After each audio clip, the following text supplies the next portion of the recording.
Sir please.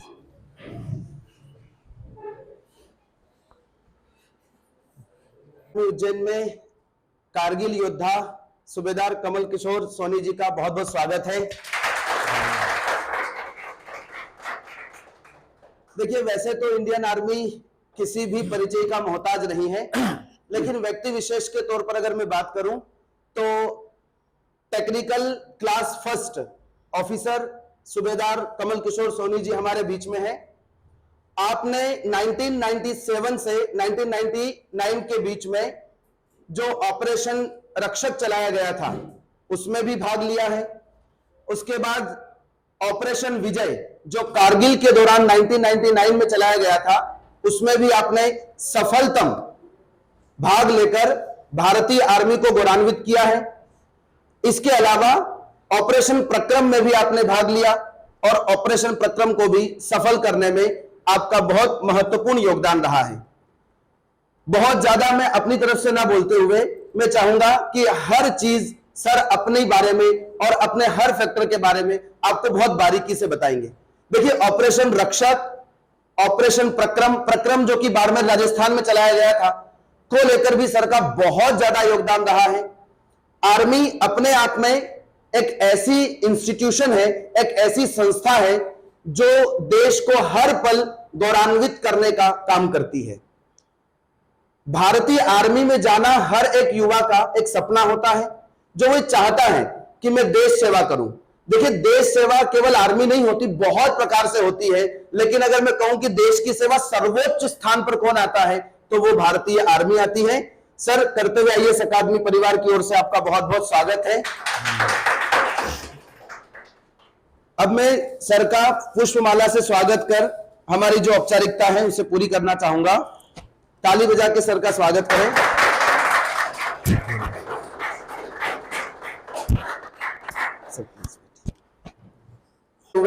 मैं sir से request करता हूं कि सर अपने बारे में कुछ बताएं।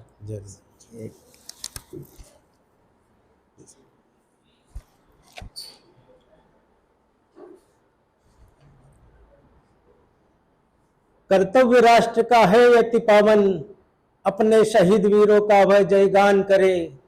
सम्मान राष्ट्र को दिया अपना जीवन दे, राष्ट्र सदा उनकी यादों का सम्मान करे।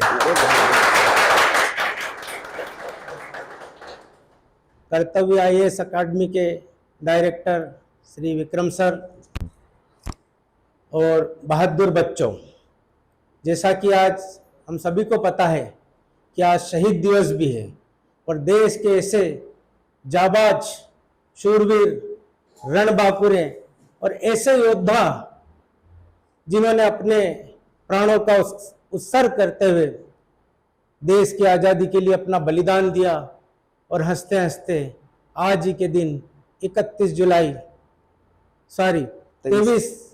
मार्च 1931 को शहीद हो गए थे। और उसी क्रम को जो उनके द्वारा आज़ादी आज इस देश को प्रदान की गई है, उन्हीं कदमों पर चलते हुए भारतीय सेनाएं इस आज़ादी की रक्षा करने के लिए आए दिन हंसते हंसते अपने प्राणों का उत्सर्ग करती रहती है, प्राणों का बलिदान करती रहती है।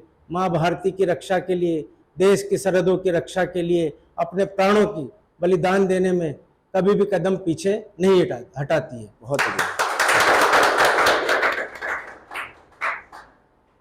तो आज के इस अवसर पे ये जो शहीद दिवस है, इसकी मैं आप सभी को शुभकामनाएं भी देता हूं कि तीनों जो योद्धा थे, भगत सिंह आजाद, राजगुरु और सुखदेव, ऐसे अनेक क्रांतिकारियों ने इस देश में आज़ादी दिलाने के लिए अपने प्राणों का बलिदान दिया है। तो हमें ऐसे योद्धाओं को, ऐसे लोगों को अपना हीरो बनाना चाहिए, न कि आज के जो रील वाले हीरो हैं उनको हीरो नहीं बनाना चाहिए। अगर हम इनकी छवि को अपने मन में रखेंगे, दिल में रखेंगे, तो निश्चित रूप से हम भी उसी दिशा में आगे बढ़ेंगे और हमारे कदम भी राष्ट्र हित में और राष्ट्र की सुरक्षा में ही उठेंगे। क्योंकि यही वो उम्र है जब हम अपना लक्ष्य निर्धारित करते हैं और अपने जीवन को आगे बढ़ाते हैं, क्योंकि जैसा हम सोचते हैं वैसा ही हमारे जीवन में होता चला जाता है। भारतीय सेनाएं अपने आप में एक ऐसी संस्था है जो हर क्षेत्र में परिपूर्ण है। भारतीय सेना में अगर किसी को काम करने का या सेवा देने का अवसर मिलता है तो वो अपनी योग्यता अनुसार, अपनी इच्छा अनुसार और अपनी रुचि अनुसार भारतीय सेना में सारे कार्य कर सकता है। अगर आप जीवन में डॉक्टर बनने का लक्ष्य रखते हैं तो भारतीय सेना में आप बहुत अच्छे डॉक्टर बन के अपने देश के जो वीर योद्धा हैं उनका और उनके परिवार का अच्छे से उपचार कर सकते हैं। अगर आप इंजीनियरिंग में जाना चाहते हैं तो भारतीय सेना में कोर ऑफ इंजीनियर्स है, जिसमें आप अपनी योग्यता के दम पे जा सकते हैं और भारतीय सेना की सेवा कर सकते हैं। आप देखते होंगे कि हमारी इंजीनियर्स रेजिमेंट मिनटों में बड़े बड़ी नदी पे, पुल पे और बड़े बड़े जो माइंस होते हैं उनके ऊपर काम करती है और दुश्मनों के एरिया में पहुंच के दुश्मनों को नेस्तनाबूद करने में हमारी जो इन्फेंट्री रेजिमेंट है उनका सहयोग करती है, हमारी आर्टिलरी जो रेजिमेंट है उनका सहयोग करती। उसी प्रकार ईएमई, अगर किसी को मैकेनिकल इंजीनियर्स वगैरह में जाने की इच्छा है तो ईएमई एक ऐसी कोर है जिसमें आप इलेक्ट्रिकल, मैकेनिकल और इंजीनियर्स उसमें भी जाके अपनी सेवाएं प्रदान कर सकते हैं। यह तो बात हुई टेक्निकल की। इसके अलावा अगर आप चाहते हैं कि मैं भारतीय सेना में आर्मी में जाऊं और मुझे पायलट बनना है तो आर्मी में एविएशन कोर भी एक ऐसी कोर है जो आपको पायलट बनाती है, जो आपको हेलीकॉप्टर उड़ाने का और सेना के जो फाइटर प्लेन उड़ाने का मौका देती। जरूरी नहीं है कि आप एयरफोर्स में जाएं। एयरफोर्स भी एक भारतीय सेना का एक अंग है जो भारत की तीनों सेना है, ये अपने आप में एक से बढ़कर एक है। और जब भी युद्ध की स्थिति बनती है तो तीनों का जो जॉइंट ऑपरेशन होता है उस जॉइंट ऑपरेशन की वजह से ही भारतीय सेनाएं विजयश्री को हासिल करती है। यह हमारी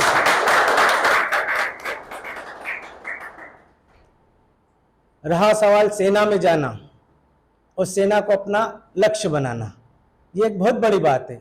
यह हर कोई व्यक्ति इसको नहीं कर सकता। जिस किसी भी विद्यार्थी के दिल में एक जज्बा होता है कि नहीं मुझे सेना में जाना है और अपना लक्ष्य सेना को ही बनाना है, तो वो बचपन से उन सपनों को देखना चालू करता है। मैं भी आपकी तरह एक विद्यार्थी रहा हूँ और मैं एक ऐसे गरीब परिवार से आता हूँ कि मैं जब 1 साल का था तब मेरी मम्मी शांत हो चुकी थी। परिवार में 2 बड़े भाई थे, 2 बहनें थी, लेकिन मेरा लक्ष्य बचपन से ही मैं इमेजिन करता था कि मुझे आर्मी में जाना है और मुझे सेना की आर्मी की जो ग्रीन वर्दी वो बहुत अट्रैक्ट करती थी बचपन से ही।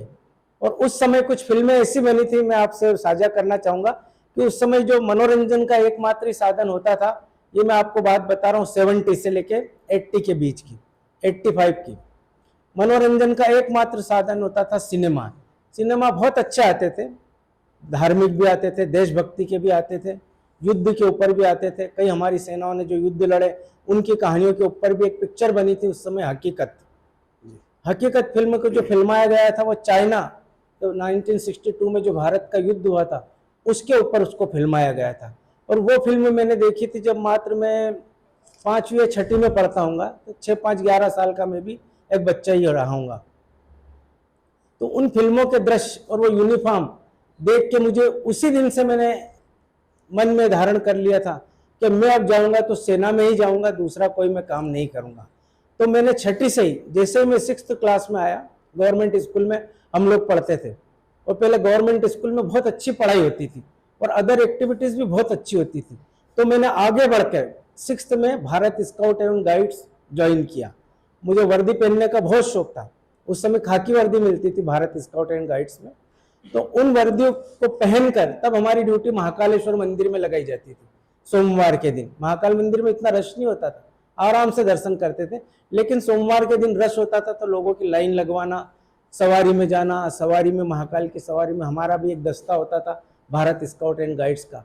तो 6, 7 और 8 3 साल मैंने बड़े जोश से अपनी पढ़ाई के साथ साथ भारत स्काउट एंड गाइड्स में बहुत ही दिल से हिस्सा लिया। तो उसमें मुझे कैंप करने का भी मौका मिला, पान बिहार गांव में यहीं पास में आगर रोड पे, वहाँ हमारा कैंप लगा था और वहाँ जाके हम लोग जनता के बीच में, गांव वाले ग्रामीणों के बीच में जाके उनकी सेवा करना, उनको स्वच्छता के बारे में बताना।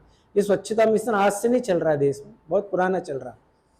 उनको स्वच्छता के बारे में बताना, स्वास्थ्य के बारे में जानकारी देना। स्वास्थ्य विभाग की टीमें हमारे साथ रहती थी, लेकिन मैं यूनिफॉर्म को बिल्कुल बहुत ही अच्छे से पहनता था। ऐसा नहीं कि उसको कूचा मरोड़ा करके फेंक दिया, नहीं, मैं अपनी यूनिफॉर्म को हमेशा प्रेस करके, इवन उस पर कलफ लगवा के, जूते पॉलिश करके, और जो भी उसके मेडल्स वगैरह होते थे उनको पीतल पॉलिश करके चमका के, मैं खुद या मतलब ऐसा विजुलाइज करता था कि मैं एक सेना का ही अधिकारी हूँ, जबकि मात्र मैं एक भारत स्काउट गाइड का एक कैडेट था। और 9th में आते ही मैंने एनसीसी ज्वाइन की, जूनियर विंग में, महाराजवाड़ा नंबर 3 में। 9th में मुझे इतना शौक था एनसीसी का कि मैं ड्रिल वगैरह में सबसे आगे पार्टिसिपेट करता था। हमारे उस्ताद जो बोलते थे कि कौन कमांड करेगा, तो मैं सबसे पहले बाहर निकल के कमांड एंड कंट्रोल करता था। मेरा कासन कमांड बहुत बढ़िया था, और मैं आगे रह के उत्साहपूर्वक, ये नहीं कि शर्मा के पीछे, गलती होगी कोई बात नहीं, लेकिन मैं उत्साहपूर्वक उन कामों को करता था। तो ये चीज थी। 9th में मैं एनसीसी में आया, मुझे कैंप में जाने का मौका मिला। मांडव में कैंप लगा था, 10 दिन का कैंप। वहाँ हम आर्मी के लोगों के टच में आए, जो हमारे आर्मी के उस्ताद लोग जो बोलते हैं 10 MP to MPRT बैटरी के होते हैं, उनसे से ज्यादा सेना के बारे में जानना, सेना में कैसे भर्ती होते हैं, क्या करना पड़ता है, कितना पढ़ाई करना पड़ेगा, कौन सा विषय लेना पड़ेगा, मेरी हेल्थ कैसा होना चाहिए, मेरी हाइट कितनी होनी चाहिए, मैं कैसे तैयारी करूं, इनके बारे में जो भी, बस केवल एक ही दिमाग में कैसे भी करके अपने को हासिल करना सेना की नौकरी। 10th किया। 10th में जैसे आए, मेरा सिलेक्शन ट्रेकिंग कैंप के लिए हुआ, कुल्लू मनाली। इतने आनंद आए उस कैंप में, सेना के साथ रहते हुए कुल्लू में हमने रिपोर्ट किया, और डेली 25 किलोमीटर पहाड़ों पे चढ़ना, ट्रेकिंग करना।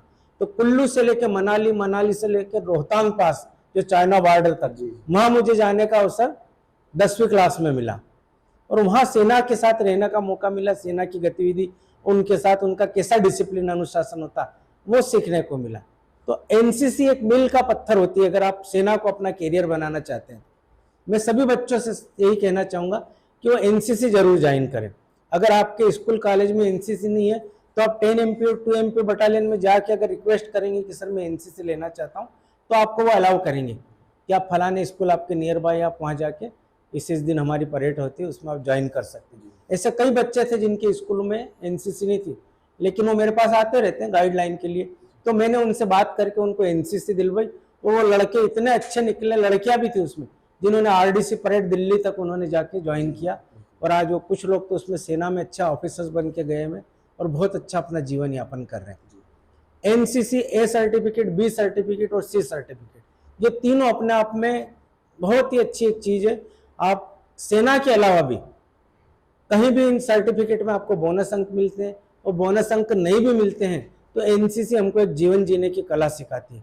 हम अपने आप में अनुशासित हो जाते हैं। घर में आपने देखा होगा कि दूसरे लोग देख करना, लेकिन अगर आप एनसीसी में गए तो आप समय से जल्दी उठोगे, अपने कपड़े सलीके से पहनोगे, सिविल ड्रेस को कैसे पहनना है, अपने कापी किताबें, अपने घर का अपना कमरा कैसे रखना है, नीट एंड क्लीन रखना, सराउंडिंग एरिया कैसा होना चाहिए, ये सारी चीजें हमको सिखाती। अगर हम जीवन में शुरू से ही व्यवस्थित रहेंगे तो हमारा जीवन भी निश्चित रूप से व्यवस्थित होगा, इसमें कोई डाउट नहीं। आपने देखा होगा आजकल बच्चे जो इधर जो गतिविधियां चल रही है समाज में, उल्टी सीधी फिल्मों में या सोशल मीडिया पे, उनसे बहुत जल्दी प्रभावित हो जाते हैं, और उनसे प्रभावित होकर वो उल्टे सीधे कामों में लग जाते हैं, और कहीं ना कहीं कानून के दायरे में आ जाते हैं, और अपना पूरा जीवन नष्ट कर लेते हैं। तो मेरा आप सभी बच्चों से यह आग्रह है कि इन चीज़ों से अपने को कहीं भी प्रभावित होने की जरूरत नहीं है। अपना लक्ष्य एक रखें, और अगर आपका लक्ष्य है कि मुझे सेना में जाना है तो आपको कोई रोक नहीं सकता, ये मेरा दावा है। अगर आपने तैयारी उसकी पूरी उसी हिसाब से की, अगर आपने आर्मी में नहीं गए तो आप नेवी में जाएंगे, नेवी में नहीं गए तो आप एयरफोर्स में जाएंगे, एयरफोर्स में भी नहीं गए तो ये जो आपकी प्रिपरेशन आपको सिविल सर्विसेज में भी बहुत काम आएगी। मतलब आपका लक्ष्य वो पूरा होगा, आप कहीं भटकेंगे नहीं, कहीं ना कहीं आपको अपने लक्ष्य को प्राप्त करने में सहयोग मिलेगा। और फिर कर्तव्य आईएएस अकादमी जैसे जो जिस अकादमी में आप अपने आप में ट्रेनिंग ले रहे हैं, ये भी एक सेना का ही पार्ट है। सेना में अगर आप ट्रेनिंग करते हैं तो इसी प्रकार की वहाँ पे मोटिवेशनल जो हमारे इंस्ट्रक्टर्स उनके द्वारा दी जाती है। क्योंकि बच्चा जो आता है सिविल से सेना में आता तो उसका माइंड बिल्कुल कंफ्यूज रहता है, लेकिन जब तक उसको मार्गदर्शन नहीं दिया जाएगा सही, और बार बार देना पड़ता है। अब देखते होंगे छोटे बच्चों को हमको समझाना पड़ता बार बार, बेटा इधर नहीं जाना, इधर नहीं जाना, इधर नहीं जाना, तो बार बार बताना जरूरी है। ऐसा नहीं है कि उसको एक बार बता दिया और वो कर लेगा। तो यहाँ कर्तव्य अकादमी में आप आए तो निश्चित रूप से आपको इस सेना में जाने के बारे में बार बार बताया जाता होगा, वो विषय आपको पढ़ाए जाते होंगे, कैसे आपको प्रिपरेशन करना, तो ये आपका माइंड सेट बनता है। और अगर आपने माइंड सेट बनाया है अपना, तो निश्चित रूप से आपका गोल होना ही है, उस गोल को कोई नहीं रोक सकता। इसके साथ में एक चीज और बताना चाहता हूँ, ये मेरा खुद का एक्सपीरियंस है कि जीवन में अगर अपने को आगे बढ़ना है तो अपने मस्तिष्क में उस चीज को फिक्स करके रखना है, विजुलाइज करना है, अपने आप को ऐसे ट्रीट करना है कि मैं उस चीज को पा चुका हूँ। पाऊंगा नहीं, पाऊंगा तो चलती रहेगी, आगे बढ़ती रहेगी, क्योंकि फ्यूचर में उसको अभी महसूस करना अपने को प्रेजेंट में कि मैं फौज में अफसर बन चुका हूँ। ऑफिसर का सपना देखना, तब कोई सोचना कि मैं मेजर हूँ, मैं कर्नल हूँ, मैं लेफ्टिनेंट जनरल हूँ, मैं जनरल हूँ, मैं थल सेना अध्यक्ष हूँ। ये और आप में से ही बनेंगे, कोई अलग से नहीं आता। सेना में कोई अलग से लोग नहीं आते, ऊपर से एयर ड्रॉप नहीं किया जाते। मैं भी आपकी तरह एक स्टूडेंट था अपने, और इतने गरीब घर से था कि मैं सोच नहीं सकता था उस समय। लेकिन जब मेरा लक्ष्य और विक्रम सर जैसे जो गुरुजन मिले कि जो बार बार उस चीज को बताते थे, तो एक बार मोटिवेट हो गया बच्चा तो उसका लक्ष्य सेट हो जाएगा। तो आपको ये सोचना है कि मैं जो भी लक्ष्य आपका, सेनानी जो भी आप सोच रहे हैं, चाहे आप आईएएस बनना चाहते हैं, आईपीएस बनना चाहते हैं, एमपीपीएससी करना चाहते हैं, या कोई भी लक्ष्य, उसको आप महसूस करो, विजुलाइज करो। अपनी एक्टिंग इस तरह की होना चाहिए कि मैं हूं, घर में अपना उठना बैठना चलना। दूसरा, उस तरह की पिक्चर्स वगैरह अपने रूम में जहां पर रहते हैं लगाएं। उसी तरह की उन लोगों के आप इंटरव्यूज पढ़ें जिन लोगों ने सफलता हासिल की, कि उन्होंने कैसे किया, क्या किया है। ठीक है। दूसरा, ये आप जानते होंगे कि कई बार मोटिवेशनल लेक्चर आप देखते होंगे, आज तो सोशल मीडिया का जमाना है, बड़े बड़े हालों में मोटिवेशनल लेक्चर दिए जाते हैं और कई बड़ी फीस ली जाती है बच्चों को, और वो चिल्ला चिल्ला कर सामने आपको ऐसा जताना चाहते हैं कि हम आज ही आपको पूरा अफसर ही बना देंगे, या आज ही आप पूरी सफलता हासिल कर लेंगे, आज ही आप करोड़पति बन जाएंगे। ऐसा नहीं होता। धीरे धीरे हम लक्ष्य को हासिल करते हैं। आज हम 9th में, कल 10th में, 11th में, और एक निश्चित समय जब आता है कि आप उस एज में आते हैं 17.5 से 21, यहाँ से आपका भविष्य चालू हो जाता। इसी दरमियान ये एक पीरियड ऐसा होता है कि इसमें अपने लक्ष्य से कई बार भटक भी जाते हैं बच्चे, लेकिन अपने को भटकना नहीं, क्योंकि ये अपने फ्यूचर का, अपने जीवन का सवाल है, किसी दूसरे का जीवन का नहीं। क्योंकि हमें अपना जीवन कैसे बनाना ये हमारे हाथ में। हम इसके लिए किसी को दोष भी नहीं देना चाहिए कि मेरे घर में ये नहीं था, वो नहीं था, या मेरे को वो ये नहीं मिला, हमारे टीचर्स ने हमको ये नहीं पढ़ाया। उसके लिए हम ही जिम्मेदार हैं। साधन नहीं, आप अर्जित करो। आप बार बार पूछें। आपको ज़्यादा सेना का शौक है तो आप जाके एनसीसी के अधिकारियों से मिले। आईएएस आईपीएस में जाना तो यहाँ कई आईएएस आईपीएस बैठे, आप जाके उनसे रिक्वेस्ट कर सकते हैं, सर मुझे थोड़ी सी, मैं कभी भी आप मुझे समय दीजिए, मैं थोड़ा सा जानना चाहूँ। आजकल बुक्स है सारी, उन बुक्स के ऊपर अपन स्टडी करके और वो माइंड सेट करें। दूसरा, एक बहुत मैं इंपॉर्टेंट चीज़ मैं आपको बताना चाहता हूँ कि हमारे शरीर में ही, हमारे बॉडी में भगवान ने एक ऐसी शक्ति फिट की है, उस शक्ति के द्वारा, जिसको बोलते हैं ना, वो शक्ति स्वयं भगवान ही है। वो परमपिता परमेश्वर और कहीं नहीं है दुनिया में, किसी मंदिर में नहीं है, कहीं गुरुद्वारे में नहीं, वो हमारे अंदर है। और उसको अगर हम बार बार अफर्मेशन देंगे, बार बार निर्देश देंगे कि मुझे ये बनना है, मुझे ये बनना, मुझे ये बनना है, ऐसा सोचेंगे, तो निश्चित रूप से भगवान आपकी मदद करना चालू कर देंगे और आपका ऐसा एटमॉस्फेयर बनना ऑटोमेटिक चालू हो जाएगा कि आप ऐसे लोगों के संपर्क में आना चालू करेंगे, आपको वैसे ही दिशा मिलना चालू होगी और आप अपने लक्ष्य को धीरे धीरे हासिल करेंगे। उसके लिए जो हमारे शरीर में दो चीजें होती है, एक हमारा चैतन्य मन होता, एक अवचेतन्य मन होता। तो जो अवचेतन मन होता है वो इतना पावरफुल होता है, हम दिन सुबह जैसे उठते तो हमारा चैतन्य मन काम करना चालू कर देता है, जिसको कॉन्शियस माइंड बोलते हैं। हम सुबह उठते हैं, करते हैं काम, दुनिया भर के करते रहते हैं, सारी चीजें हो जाती। लेकिन जो अवचेतन मन होता है, सब कॉन्शियस माइंड, वो इतना पावरफुल होता। पहली चीज तो मजाक उसको नहीं जानता कि मजाक क्या है, गुस्सा क्या है, झूठ क्या है, सच क्या है। जैसा आप सोचोगे वैसा होगा। आप अच्छा सोचोगे, नेगेटिव सोचेंगे तो नेगेटिव होगा, पॉजिटिव सोचेंगे तो पॉजिटिव ही होगा। इसलिए आप हमेशा पॉजिटिव सोचें। और जब भी आपका जब सोने का समय आता है रात्रि को, और दिन भर आप स्टडी में रहें, दिन भर इस चीज को फील करें कि मैं मेरे अपने लक्ष्य की ओर बढ़ रहा हूँ डे बाय डे और मैंने इसको प्राप्त कर लिया। और जब आप सोते हैं, जब हम अर्ध निंद्रा में आते हैं, उस समय ऐसा आप अपने आप को फील करें कि मैं ये बन चुका हूँ और मैं फलानी जगह, मतलब जैसा भी आप विजुलाइज करते हैं कि मेरे कंधे पे स्टार लगे हुए हैं, मैं फलानी बटालियन का कमांडर हूँ, वहाँ फलानी जगह मैं पोस्टेड हूँ, चाहे कश्मीर हो, हिमाचल हो, नॉर्थ ईस्ट हो, कहीं भी इस तरह का आप सोचते सोचते सोचते सोचते जैसे ही आप नींद में जाना चालू करेंगे तो आपका जो सबकॉन्शियस माइंड है उस काम को करना चालू कर देगा।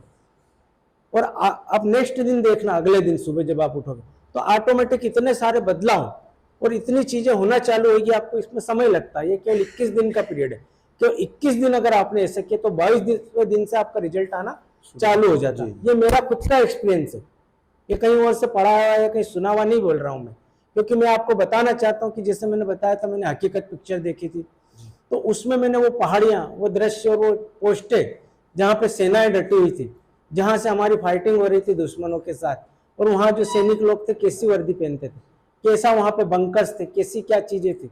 जब मैं आर्मी में गया और मेरी पोस्टिंग वहाँ हुई तो मुझे लगा मैं तो यहाँ आ चुका हूँ, ये नई चीज नहीं मेरे लिए। वो का वही एटमॉस्फेयर, वैसे पहाड़, वैसे ही बर्फ जमी हुई और उसी प्रकार के बंकर्स और वैसे ही सामने दुश्मनों की पोस्टें नजर आ रही। तो ये सही है, जैसा हम बचपन में सोचते हैं और उसको सकारात्मक भाव से सोचेंगे, नकारात्मकता बिल्कुल नहीं आने दे, किसी भी चीज में कभी भी निराशा अपने ऊपर हावी नहीं होने दे। कहीं अगर थोड़ी बहुत ऐसी बात होती भी है कि हम किसी टेस्ट में फर्स्ट टाइम में सिलेक्ट नहीं हो पाए तो उससे हार नहीं मानना और निराश नहीं होना कभी भी। वो हो सकता है आपके लिए और भी अच्छा काम होने जा रहा है, हो सकता है आप कहीं छोटे पद पे जा रहे हो, लेकिन अच्छी तैयारी से आपको पता चल जाएगा कि मेरी कमजोरी कहाँ रही, तो आप और अच्छे मार्क्स से और अच्छी तरीके से आगे बढ़ोगे और अपने लक्ष्य को हासिल करोगे। जी, बहुत बढ़िया। मैं आपको एक चीज और बता दूं कि जैसे सर ने अभी एक बात बताई थी कि मैं भी मतलब सारे साधन जो होते हैं, है ना, माध्यम कि जैसे ऐसे लाइट है, पंखे हैं, आज तो आपके पास घर में एसी भी है, पंखे भी है।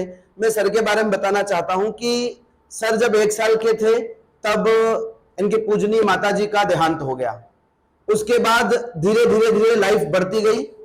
परिवार में 2 भाई और 2 बहनें, मतलब पढ़ाई भी करना है। जब 4, 5, 6 साल के हुए तो पढ़ाई भी करना है, घर में पापा के लिए और बाकी भाई बहन के लिए खाना भी बनाना है और घर के सारे काम निपटाना है, उसके बाद पढ़ाई करना है। और पढ़ाई भी आपने सुना होगा ना, बहुत पुराने समय की चर्चा अगर हम करें तो डॉक्टर अंबेडकर साहब बोले लाइट लैंप के नीचे पढ़ते थे, है ना। आपने सुना होगा फलाने क्रांतिकारी ने लाइट लैंप के नीचे पढ़ाई की। सर ने सेम चीजें फेस की है, सेम सारी। 1987 का मसला है सर। 87 में मैं आर्मी में जा चुका था। हाँ जी। 80 में मैंने 8th पास की थी, 83 में हायर सेकेंडरी की थी और 85 में मेरा ग्रेजुएशन हो गया और मैं पोस्ट ग्रेजुएशन कर रहा था 86 में M.Com प्रीवियस, और तभी मेरा सिलेक्शन आर्मी में फर्स्ट चांस में हो गया था, मुझे कहीं जाना नहीं पड़ा था। तो ये जो लक्ष्य के लिए हम बढ़ते हैं और आप एनसीसी करते हैं, बहुत अच्छी बात है। अगर कर, कितने लोग एनसीसी में इसमें से? 1, 2, 3। अच्छा, और मैं सर इनका परिचय ले सकता हूँ? जी जी जी बिल्कुल। मैं चाहता हूँ बेटा आप लोग एक एक करके अपना परिचय दे कि आप कौन सी क्लास में पढ़ रहे हैं और आपका लक्ष्य क्या है, क्या करना चाहते हैं, और अदर एक्टिविटीज में आप क्या कर रहे हैं फिजिकल एक्टिविटीज के लिए। आप शुरू कीजिए।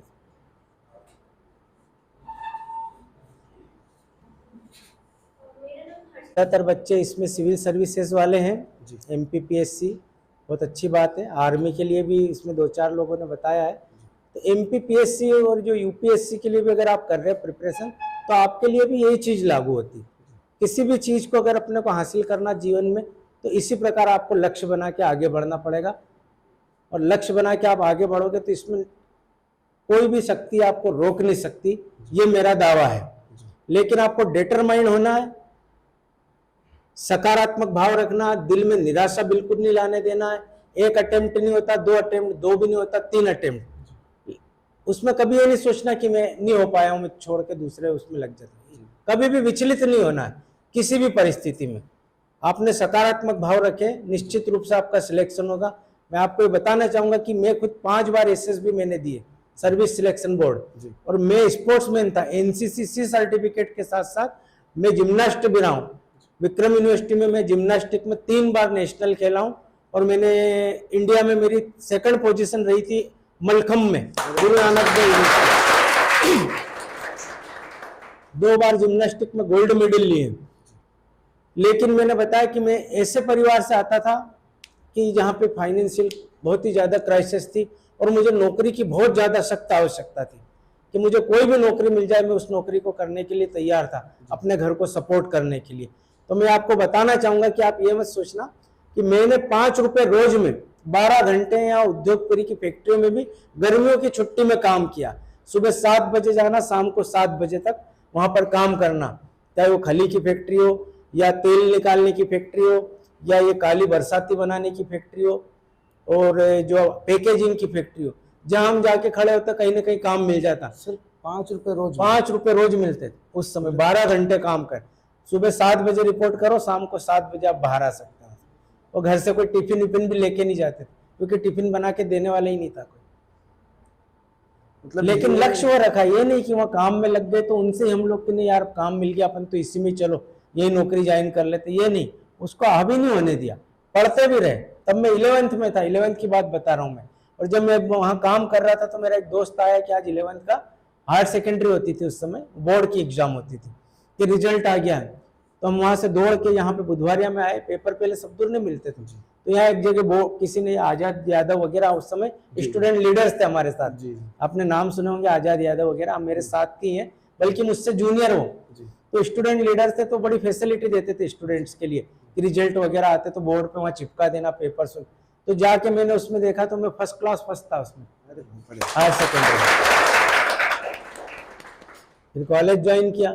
कॉलेज ज्वाइन, मेरी उम्र में आपको बताना चाहता हूँ कि मैं 18 ईयर्स में, 18 साल में मैं आर्मी में चला गया था। बहुत बढ़िया, सिलेक्शन मेरा हो गया था। और 15 साल की उम्र में मेरा ग्रेजुएशन हो गया था। 16-17 आते आते तो मेरा बिल्कुल पोस्ट ग्रेजुएशन कंप्लीट होने वाला था 18 ईयर्स में। और उस समय एक स्कीम निकली थी, डायरेक्ट एंट्री हवलदार स्पोर्ट्स के लिए। जो स्पोर्ट की जो टीमें होती है, आपने देखा होगा कि ज्यादातर जो स्पोर्ट की टीमें होती वो आर्मी की होती, चाहे हॉकी की टीम हो, फुटबॉल की टीम हो या हॉर्स राइडिंग की टीम हो। ओलंपिक में या नेशनल गेम्स में आते हैं ज्यादातर आर्मी के लोग, आर्मी नेवी या एयरफोर्स के लोग होते हैं। तो मेरा सिलेक्शन एज ए स्पोर्ट्समैन हुआ था। वहाँ बेंगलोर में ट्रेनिंग करने के लिए गया, तो वहाँ आर्मी के लोगों को मैं जिम्नास्टिक कराता था। जो कि आर्मी के जो इंस्ट्रक्टर होता है वो, उस समय आर्मी में ग्रुप होते थे ABCD, तो वो आता था D ग्रुप में स्पोर्ट्समैन का।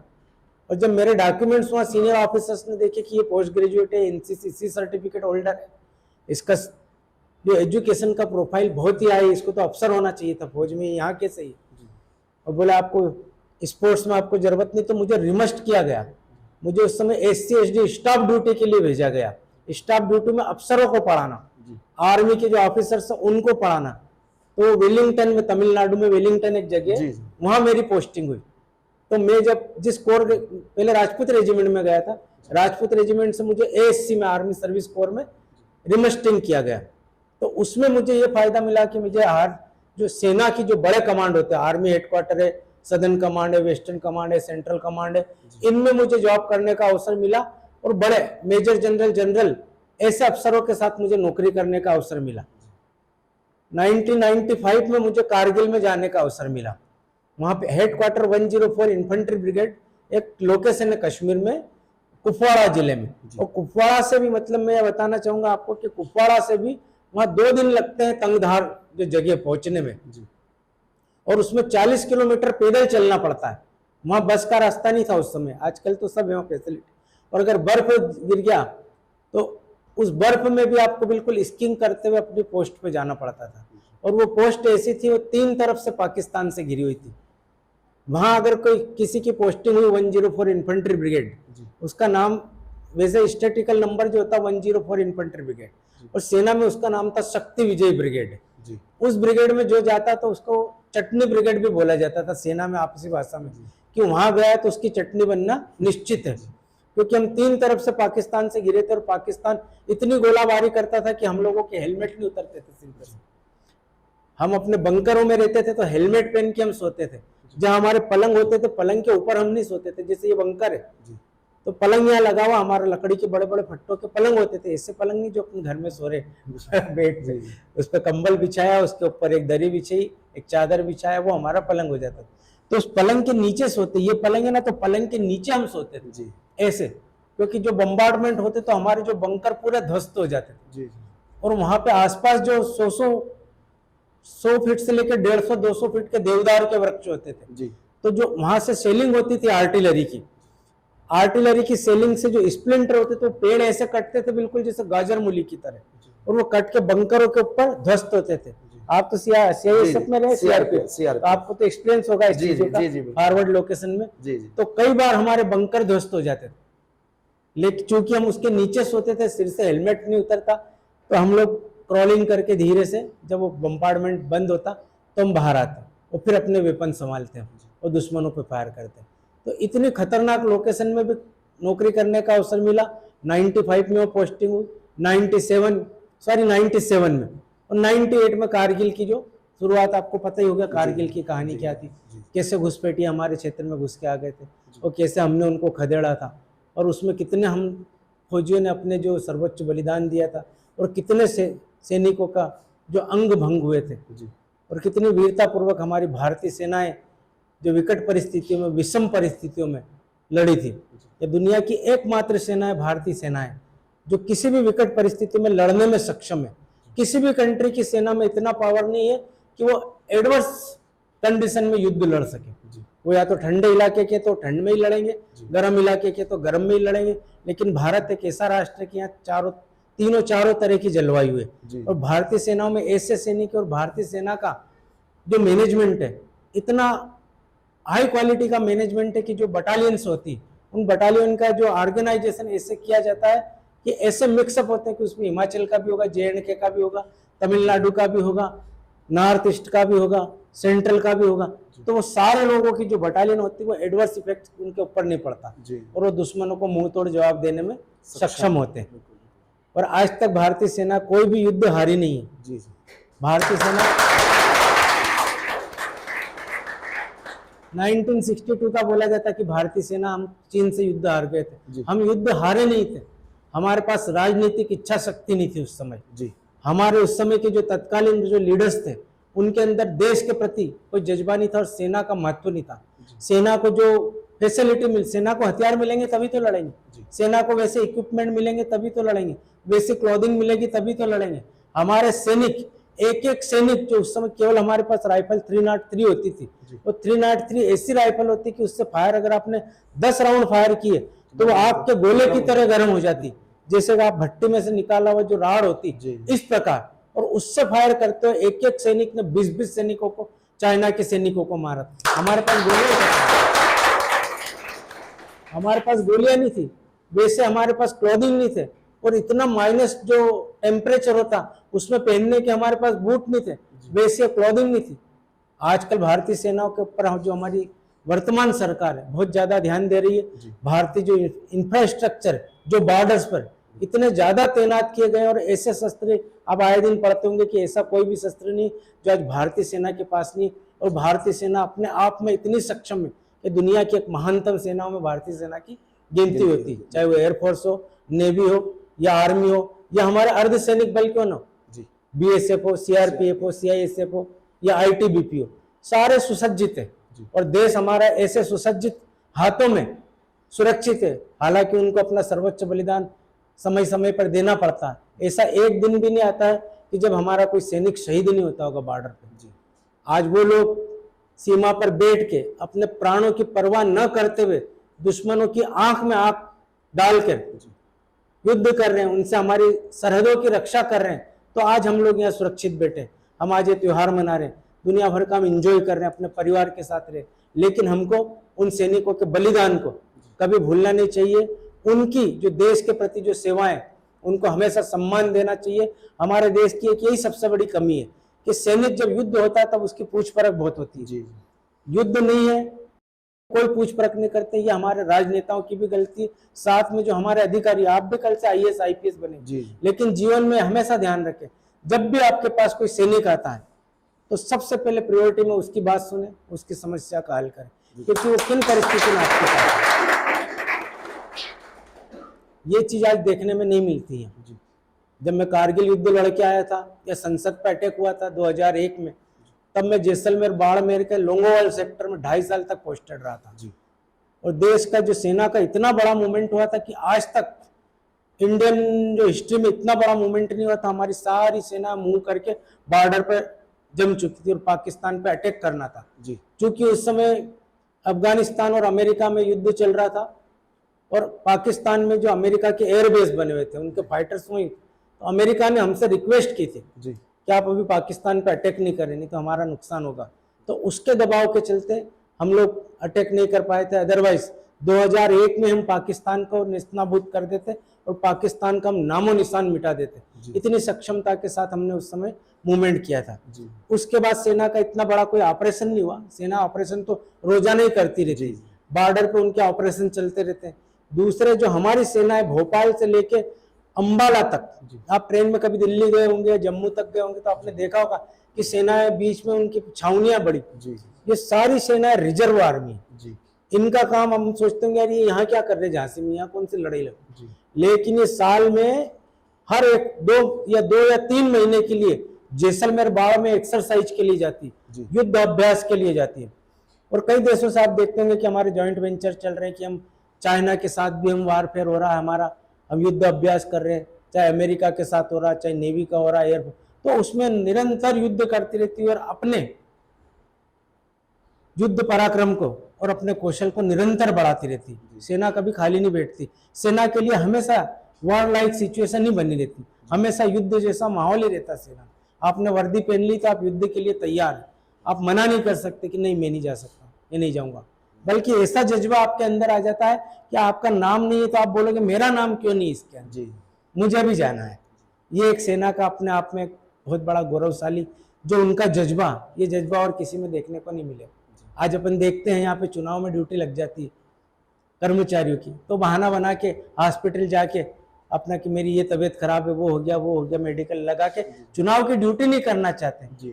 उनको सर्वे करने के लिए भेजा जाते तो उसमें नेतागिरी करके ऊपर से फोन लगवा के उससे बचना चाहते हैं। किसी की पोस्टिंग चिंतामन जवासिया में हो गई, अगर वो टीचर है तो कोशिश करेगा कि जहां उसका घर उसके घर के पास जहाँ स्कूल है वहीं मेरी पोस्टिंग हो, मैं तो घर से 1 कदम जाऊं और मुझे नौकरी में, ये भावना से आज जो लोगों में काम कर रहे हैं ये गलत भावना है। सेना के लोगों को देखो हर 3 साल में ट्रांसफर होता, कहाँ उसका ट्रांसफर होगा कहाँ नहीं होगा उसको कुछ नहीं पता, और वो जाने के लिए हमेशा तैयार होता है। तो ये चीजें किस में आएगी, अगर आप इस तरह की एकेडमी के माध्यम से आते, और इन एकेडमी के माध्यम से जैसे मैंने बताया कि विजुलाइज करें, अपने आप को वैसे ही फील करें और अपने अंदर वही जज्बा रखें। जरूरी नहीं कि आप सेना में जाके देश की सेवा करें, अगर आप कोई अधिकारी बनते हैं या आप व्यवसाय करते हैं, कोई भी काम करते हैं, उस काम को अगर आपका करने का पोर्टफोलियो जो उसके रूल्स रेगुलेशन उसके मुताबिक करें और ईमानदारी से करें, तो ये भी अपने आप में एक बहुत बड़ी देश सेवा है। जरूरी नहीं कि हर व्यक्ति जाके बॉर्डर पे लड़े, बॉर्डर पे लड़ने वाले हैं, लड़ रहे हैं, हमको मौका नहीं मिला, लेकिन हमको मिला एक अधिकारी बनने का, कलेक्टर बनने का, IAS बनने का, IPS बनने का, तहसीलदार बनने का, डिप्टी कलेक्टर, तो हम अपनी नौकरी ईमानदारी से करें। इस जज्बे को आज ही आप अपने मन में गाढ़ बांध के रख लें। ये नहीं सोचे कि बस मैं तो अधिकारी बन जाऊंगा तो मैं ऐसे राइट लेफ्ट से मेरे पास इतना पैसा होगा, मेरा स्टैंडर्ड ही हो। सरकार इतनी तनख्वाहें देती है, कम नहीं होती वो तनख्वाहें, लेकिन हम देखते कि आए दिन बड़े बड़े अधिकारी ट्रैप हो रहे हैं, थोड़े से लालच में पूरा अपनी लाइफ स्पॉइल कर ले। आप सोचो, हमने पेपर में पढ़ लेते कि फलाना जो अधिकारी डिप्टी कलेक्टर उसको ट्रैप किया गया और उसको सस्पेंड कर दिया, लेकिन उससे पूछ के देखो कि वो क्या समाज में सिर उठा के चल सकता है, वो अपनी पत्नी और बच्चों से निगाहें मिला सकता है, वो अपने रिलेटिव से निगाहें मिला सकता है, जिस कम्युनिटी से वो आ रहा जहाँ रह रहा क्या सिर ऊंचा करके चल सकता, या वो खुद अपने आप से निगाह मिला सकता है। तो जीवन में कभी भी लालच नहीं करना, जो हमारी किस्मत में वो हमको 100% मिलेगा, उसको कोई छीन नहीं सकता, और जो हमारी किस्मत में नहीं उसको कोई नहीं दे सकता, ये आप मान के चलिए। सर, ये जो आर्मी में चाल होती है, जैसे भूत चाल है ना, जंगल चाल, ये क्या होती है, थोड़ा सा बच्चों को बताएंगे? ये सारी जो फील्ड क्राफ्ट एक मतलब जो फौज के अंदर जब आप जाते हैं आर्मी में या किसी में भी, तो जब आपकी ट्रेनिंग होती है तो ट्रेनिंग में 40-40 मिनट के पीरियड होते हैं। पीटी का पीरियड होता है तो उसमें आपको पीटी रास्ता चढ़ना करना, दौड़ना, फायरमैन लिफ्ट होता, मंकी रोप होती, तो ये पीटी में आता है। ड्रिल होगी, ड्रिल में आप सावधान, विश्राम, तेज चल, दाहिने का सैल्यूट, बाएं का सैल्यूट, सलामी, शस्त्र, वेपन्स के साथ विदाउट। इसके अलावा होता है कि FC field craft. Field craft मतलब आप दुश्मन के क्षेत्र में अगर आप हैं तो कैसे वहां अपने आप को कैमोफ्लाइज करके रहना कि दुश्मन की निगाह में नहीं आए, चाहे वो ऊपर से देखे, उनके हेलीकॉप्टर से देखे या उनके सैटेलाइट से देखे, किसी से तो आप नजर नहीं आए। इस प्रकार का अपने आप का वहां की जो नेचर, वहां की जो प्रकृति, उस हिसाब से अपने आप को कैमोफ्लाइज करना। अगर वहां पे आप रेतीले इलाके में तो आपकी यूनिफॉर्म किस प्रकार की होना चाहिए, शरीर पे आपको कैसे क्या लगाना और कैसे चाल चलना, अलग अलग चालें होती। तो वो चालें इसलिए सिखाई जाती है कि दुश्मन की निगाह में नहीं आते हुए, दुश्मन की निगाह से अपने आप को बचाते हुए, दुश्मन के नजदीक पहुंच के उसको डिस्ट्रॉय करना, ये इन चालों का महत्व है, अलग अलग चाल। तो क्रॉलिंग भी हो सकती है, मंकी रोप के थ्रू भी हो सकती है, भूत चाल भी हो सकती है, मेंढक चाल भी हो सकती है, हॉर्स चाल भी हो सकती है, कई तरह की चाल है। वो सारी चीजें ग्राउंड में आपको देखने को मिलेगी, तो बड़ा अच्छा लगेगा आपको। बहुत बढ़िया सर। ऑपरेशन पराक्रम के बारे में कुछ बताएंगे? ऑपरेशन पराक्रम जी, जब 2001 में, अक्टूबर 2001 की बात है, जब हमारे संसद पर अटैक हुआ जी, तो एक पूरी सेना में मतलब वार लाइक सिचुएशन थी और वार डिक्लेयर कर दिया गया था। और उस वार का नाम, सेना में ऐसा होता है कि कोई भी ऑपरेशन या कोई युद्ध लड़ा जाता है तो उस युद्ध का कमांडर कौन होगा और उसके कमांड में ये युद्ध लड़ा जाएगा और उस युद्ध का नाम क्या दिया जाएगा। तो उस युद्ध का नाम दिया गया था ऑपरेशन पराक्रम।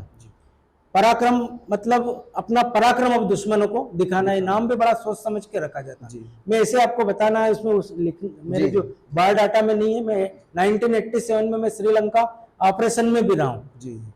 उस ऑपरेशन का नाम दिया था ऑपरेशन पवन। क्योंकि हम वहां युद्ध लड़ने नहीं गए थे, वहां पर लिट्ठे और तमिल, उनके बीच में सिहेली, वहां दो तरह की कौम है। एक तो लिट्ठे मतलब जो तमिल भाषा बोलने वाले, वो देखा जाए तो भारत से ओरिजिनेटेड है, भारत के रहने वाले लोग जो वहां जाके बसे हैं। और सिहेली जो श्रीलंका के लोग हैं, तो उनके बीच में अपने अपने वर्चस्व की लड़ाई चल रही थी।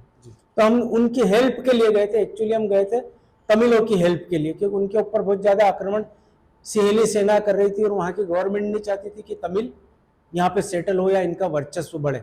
उस समय तत्कालीन प्रधानमंत्री हमारे राजीव गांधी थे। तो वो जो ऑपरेशन था उसका नाम दिया गया था ऑपरेशन पवन। तो हमने जाके वहां पे बीच में उनको अंडरस्टैंडिंग कराने की कोशिश की थी, तमिल के जो टाइगर थे उनको भी, लेकिन वो बात बनी नहीं। और हमारी जो IPKF बोलते हैं उसको, इंडियन पीस कीपिंग फोर्स, उसमें मुझे जाने का अवसर मिला था, तो उसको हमको विड्रा करना पड़ा। श्रीलंका को लगा कि भारतीय सेना की श्रीलंका पे कब्जा नहीं करने। तो एक ऐसे ही उसमें गार्ड ऑफ ऑनर के दौरान जो हमारे प्रधानमंत्री थे राजीव गांधी जी, तो श्रीलंका की सेना के जो नेवी के एक सिपाही ने उनके ऊपर बट्स, राइफल के बट से वार भी किया था, आपको ध्यान है? हाँ, बिल्कुल।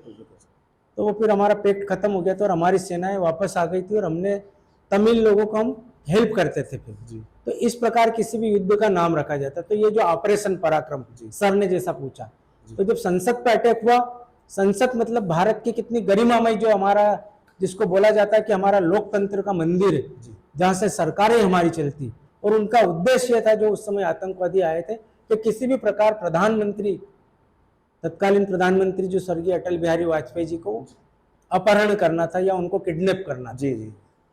और किडनैप करके उनका एम ये था कि फिर भारत से, भारतीय सेनाओं से अपनी सारी शर्तें मनवाना। उनके जितने उग्रवादी या जो भी वो चाहते, हो सकता कश्मीर भी वो ले सकते थे, लेकिन उनके इस मंसूबे में वो पूरा नहीं हो पाए। और हमारे सुरक्षा बल, उस समय दिल्ली पुलिस भी थी और वहाँ CRPF की जो जितने भी वहाँ पे जो हमारे केंद्र सरकार के जो उपक्रम है, या जो हमारी तमिल अब बोलना चाहिए पार्लियामेंट है, या वहाँ जितने भी हमारे मिनिस्ट्री की बिल्डिंग्स वगैरह, उनकी सुरक्षा की जिम्मेदारी CRPF की होती है। CRPF के जवानों ने, दिल्ली पुलिस ने मिलकर उन लोगों को, हालांकि उसमें हमारे काफी लोग शहीद भी हुए, लेकिन उन्होंने उन आतंकवादियों को सबको मार गिराया। और देश पे जो इतना बड़ा संकट आया था, उन संकट को उन सुरक्षा कर्मियों ने टाल दिया। लेकिन इतना बड़ा काम हो गया तो इस पे पाकिस्तान का पूरी तरह हाथ था, ये जाहिर हो चुका था। तो पाकिस्तान को सबक सिखाने के लिए हमारी सेनाओं का जो मूवमेंट हुआ ऑपरेशन पराक्रम में, सारे बॉर्डरों पे, राजस्थान में, कश्मीर में, नॉर्थ ईस्ट में, गुजरात में, आर्मी, नेवी, एयरफोर्स, सारे जहां जहां से हम लोग पाकिस्तान पे अटैक कर सकते थे और उनके अटैक को हम फेस करते, तो उसका जो ऑपरेशन का नाम ऑपरेशन पराक्रम दिया। बहुत बढ़िया। वैसे जो कारगिल युद्ध 99 में, वो भी एक तरह का पहले मुठभेड़ ही थी देखा जाए तो, लेकिन जब पता चला कि हमारी सारी सुरक्षा चौकियों को पाकिस्तान के जो समर्थित आतंकवादी और पाकिस्तानी सेना के द्वारा और उनके जो भाड़े के उग्रवादियों द्वारा कब्जा कर लिया गया है, और उसमें स्टार्टिंग में हमारी कैजुअलिटियां काफी हुई। जैसे ही पता चला, हालांकि ऐसा एक फैक्ट होता है, मैं जनरली आपको बताना चाहता हूँ कि -40 से लेके 60 डिग्री तक टेम्परेचर चला जाता डाउन कश्मीर वैली में, जहाँ हमारी चौकियां, तो उसमें एक इंसान का रहना मुमकिन ही नहीं था। कैसे वो सर्वाइव करे?